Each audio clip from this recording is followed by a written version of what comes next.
Isa si Senator Juan Ponce Enrile sa mga key players ng EDSA 1 People's Power Revolution na dumalo kahapon sa pasinayan ng DND Mini Museum na pinangunahan ng Pangulong Benigno Aquino III sa Campo Aguinaldo. Sinabi ni Enrile na hindi nagbabago ang kanyang pakiramdam 25 years ago. Pareho lang. Diba? Hindi magbabago yung pakiramdam mo eh. Naitanim na yun sa utak, sa puso, sa bituka. Ikinuwento pa ni Enrile ang kanyang ginawa nung una siyang dumating dito sa Department of National Defense bago nila isagawa ang makasaysayang press conference laban sa dating Pangulong Ferdinand Marcos. Pagdating ko dito ng 2:30, almost 3 o'clock, nagdasal ako. At inisip ko kung anong gagawin ko sa araw na sa mga oras na yon. Pagkatapos, ang una kong tinawagan si Ambassador Bosworth, Stephen Bosworth ng Amerika.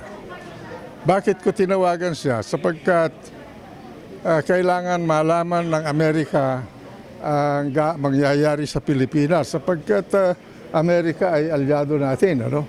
At sinabi ko kay Bosworth na nandito ako sa Aguinaldo at ngayong araw na ito ay tatanggalin namin ang suporta namin kay Presidente Marcos. Sabi sa akin Mr. Minister, the policy of my government is against violence. Sinabi ko sa kanya, hindi ko hinihingi ang tulong ninyo. Ang tulong mo o tulong ng gobyerno mo. Ang sinasabi ko lang sa iyo, sabihin mo sa gobyerno mo na ganun ang mangyayari. Pagkatapos, nung binaba ko yung telepono, ang sumunod na tinawagan ko si Ambassador Kiyoshi Sumiya ng Japan. Ganun din ang sinabi ko. Mabuti si Sumiya, hindi pilosopo. Kagad-agad sinabi niya, sasabihan ko ang gobyerno ko. Pagkatapos noon, tinawagan ko si Rafael Salas sa New York. Hating gabi, madaling araw doon. At sinabi ko sa kanya na, yun nga, kakalas kami.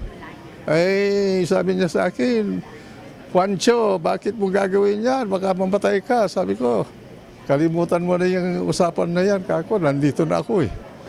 Pagkatapos noon, sabi ko sa kanya, kay Paing, pakiusap lang, kausapin mo yung mga delegado sa UN na sabihin sa kanilang mga gobyerno na kakalas kami kay Presidente Marcos.